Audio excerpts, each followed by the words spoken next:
اللہ تعالیٰ قرآن کریم میں فرماتا ہے، جو کچھ تمہارے پاس ہے سب فانی ہے، اور جو کچھ اللہ کے پاس ہے وہی باقی رہنے والا ہے۔ جس نے 7 آسمان اوپر تلے بنائے، تم رحمان کی تخلیق میں کسی قسم کی بے ربطی نہ پاؤ گے۔ پھر پلٹ کر دیکھو، کہیں تمہیں کوئی خلل نظر آتا ہے؟ حق وہی ہے جو تمہارے رب کی طرف سے آیا ہے، لہذا شک کرنے والوں میں شامل نہ ہونا۔ بے شک اللہ کی رحمت نیکی کرنے والوں سے قریب ہے۔ قیامت کے دن جب مجرم اپنا نامہ اعمال دیکھیں گے تو کہیں گے، ہماری بدبختی، یہ کیسی کتاب ہے کہ جس نے نہ ہماری کوئی چھوٹی بات چھوڑی ہے اور نہ ہی کوئی بڑی بات جو اس میں درج نہ ہو۔ اور وہ جب کوئی کھلا گناہ یا اپنے حق میں ظلم کر بیٹھے تو اللہ کو یاد کرتے ہیں اور اپنے گناہوں سے بخشش مانگتے ہیں، اور سوائے اللہ کے اور کون گناہ بخشنے والا ہے؟ اللہ کی محبت صرف ایک آیت میں ہے کہ اللہ چاہتا ہے کہ تمہارے ساتھ آسانی کا معاملہ کرے، اور انسان کمزور پیدا ہوا ہے۔ اللہ تعالیٰ فرماتا ہے، جب تم گھر میں جاؤ تو اپنوں کو سلام کر لیا کرو، جو اللہ کی طرف سے بابرکت اور پاکیزہ دعائے خیر ہے۔ اللہ فرماتا ہے، جو میری ہدایت پر چلے گا تو نہ گمراہ ہوگا اور نہ تکلیف اٹھائے گا۔ دین کے معاملے میں زبردستی نہیں ہے، بے شک ہدایت گمراہی سے جدا کر دی گئی ہے۔ حقیقت تو یہ ہے کہ تم جلد ملنے والی دنیا سے محبت کرتے ہو اور آخرت کو چھوڑ دیتے ہو۔ اپنے رب سے دعا کرو، عاجزی سے اور آہستہ سے، بے شک حد سے بڑھنے والے اسے پسند نہیں۔ بس صبر کرو، بے شک اچھا انجام تو متقیوں کے لیے ہی ہے۔ اور وہی ہے جو اپنے بندوں کی توبہ قبول کرتا ہے اور ان کے گناہ معاف کر دیتا ہے۔ بے شک جو لوگ بن دیکھے اپنے رب سے ڈرتے ہیں، ان کے لیے بخشش اور بڑا اجر ہے۔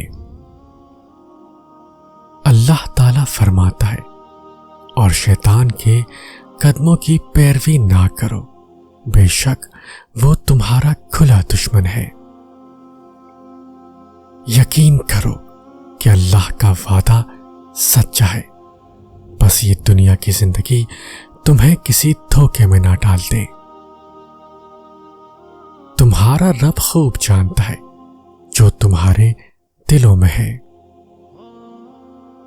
انسان کے لیے وہی کچھ ہے جس کی وہ خود کوشش کرتا ہے۔ جو لوگ بن دیکھے اپنے پروردگار سے ڈرتے ہیں، ان کے لیے بخشش اور اجر عظیم ہے۔ وہ دنیاوی زندگی کے صرف ظاہری رخ کو جانتے ہیں، اور آخرت کے بارے میں ان کا حال یہ ہے کہ وہ اس سے بالکل غافل ہیں۔ اور جو اللہ سے ڈرے، اللہ اس کے کام میں آسانی فرما دے گا۔ کہہ دو کہ ہم نے اللہ کا رنگ اختیار کر لیا ہے، اور اللہ سے بہتر رنگ کس کا ہو سکتا ہے، اور ہم اسی کی عبادت کرنے والے ہیں۔ جس نے تمہارے لیے زمین کو بچھونا اور آسمان کو چھت بنایا، اور آسمان سے مینا برسا کر تمہارے کھانے کے لیے انواع و اقسام کے میوے پیدا کیے، بس کسی کو اللہ کا ہمسر نہ بناؤ۔ انسان عام طور پر دو وجوہات کی بنا پر تبدیل ہوتا ہے، یا تو اس نے بہت کچھ سیکھ لیا ہے یا اسے بہت تکلیف ہوئی ہے؟ اللہ تعالیٰ فرماتا ہے تمہیں جو بھلائی پہنچے وہ اللہ کی طرف سے ہے اور جو برائی پہنچے وہ تمہارے نفس کی طرف سے ہے۔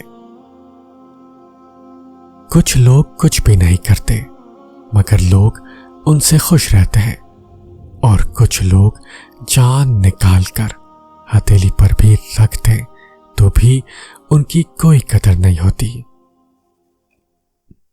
اور اللہ تمہارے دشمنوں سے خوب واقف ہے، اور اللہ ہی کافی کارساز اور کافی مددگار ہے۔ زندگی میں ایک ہنسی وہ ہوتی ہے جو انسان اپنے غم کو چھپانے کے لیے خود سیکھتا ہے، اور ایک ہنسی وہ ہوتی ہے جو انسان کے سارے غم بھلا دیتی ہے۔ جو لوگ صاحب یقین ہیں ان کے لیے نشانیاں بیان کر دی گئی ہیں۔ زندگی میں کوئی نہ کوئی ہار ایسی ضرور ہوتی ہے جس کے بعد ساری عمر کچھ بھی جیتنے کو دل نہیں کرتا، اور یہ لوگ اس بات کے قائل ہیں کہ اللہ اولاد رکھتا ہے۔ نہیں، وہ پاک ہے، بلکہ جو کچھ آسمانوں اور زمینوں میں ہے سب اسی کا ہے۔ تمہیں معلوم نہیں کہ آسمانوں اور زمین کی بادشاہت اللہ ہی کی ہے، اور اللہ کے سوا تمہارا کوئی دوست اور مددگار نہیں۔ انسان روتا کیوں ہے؟ انسان شدت غم کے سبب نہیں روتا، بلکہ ٹوٹ کر گرنے کا اختیار نہ رکھنے کی وجہ سے روتا ہے، اپنی سخت مضبوطی کی وجہ سے بھی روتا ہے۔ اور جس شخص نے ایمان چھوڑ کر اس کے بدلے کفر لیا وہ سیدھے راستے سے بھٹک گیا۔ کبھی کبھی زندگی کی حقیقتوں کو قبول کرنے کے لیے مضبوط نہیں، بے حس ہونا پڑتا ہے۔ زندگی نے بہت کچھ سکھایا، کتابوں نے بھی رہنمائی کی، لیکن انسانی رویوں سے جو سبق لیا وہ نہ تو زندگی کے کسی وقت میں تھا اور نہ کتاب کے کسی صفحے پر تحریر تھا۔ وہ بے بسی کی آخری حد ہوتی ہے جب انسان لوگوں کا اللہ کا واسطہ دینے لگتا ہے۔ کچھ لوگ بھروسے کے لیے روتے ہیں اور کچھ لوگ بھروسہ کر کے روتے ہیں۔ کسی ہتھیار سے کیا گیا قتل ہی قتل نہیں ہوتا، کبھی کبھار انسان لفظوں سے بھی قتل کرتا ہے، مگر ہم اسے کبھی قتل گردانتے ہی نہیں۔ پر یقین مانیے، لفظوں سے کی گئی موت بھی کسی ہتھیار سے دی گئی موت سے ہرگز کم نہیں ہوتی۔ فرق بس اتنا سا ہے کہ لفظوں سے کیے گئے قتل کا ثبوت نہیں ہوتا۔ آپ اس شخص کا درد نہیں جان سکتے جس نے رب کے سامنے ہاتھ پھیلا کر اپنے دل و دماغ سے کسی کو بھلائے جانے کی دعا مانگی ہو۔